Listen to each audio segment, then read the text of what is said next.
the most delicious mac and cheese you'll ever have. I made my mac and cheese this weekend and there was a little bit left over, so my boyfriend requested chimichurri steak tips with the leftover mac and cheese, and what my baby wants, my baby gets. We got some steak tips. We're gonna marinate them. So I'm just gonna cut them into bites. I always do this marinade on my steak. A little bit of olive oil, some apple cider vinegar, Worcestershire, I don't even know how to say it, some salt, some pepper, some garlic powder, and then I got a lemon. Most of the time I'll use a lime. Today we got a lemon. We're gonna mix that all up because we want everything to be coated.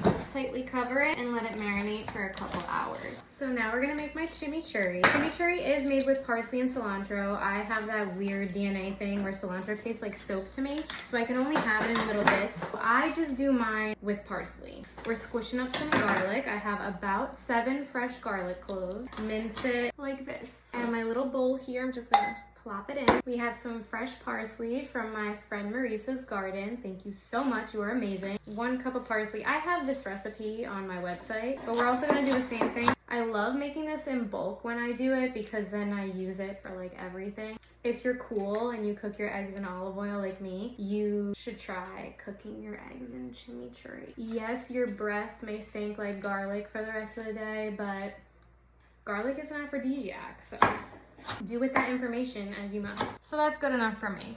I'm gonna put it in this bowl as well.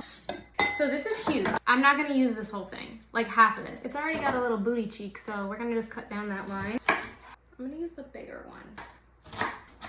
Also, finely chopped into here. Let me clean my workplace. Red wine vinegar. Oh, this smells beautiful. You know how there's like a difference in like olive oils? Like you could smell the difference between good olive oil and bad olive oil. You can smell the difference between good red wine and bad red wine. So we're gonna put about a 1/3 cup in here. Then we got our good extra virgin olive oil. I'm probably gonna do the whole thing of this, a cup-ish. Got oregano. You can use fresh oregano, something I forgot. Like a 1/4 teaspoon of quarter teaspoon of pepper. And salt.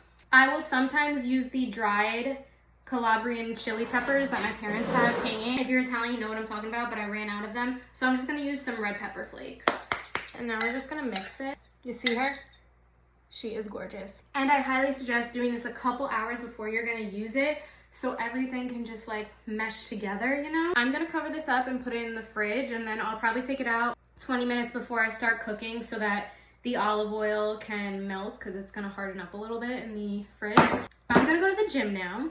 So I'll see you in a couple hours. So we heated up the chimichurri and some mac and cheese in a pot. Then we cooked the steak and then we plated it all. Mac and cheese, steak, chimichurri sauce. This is for sure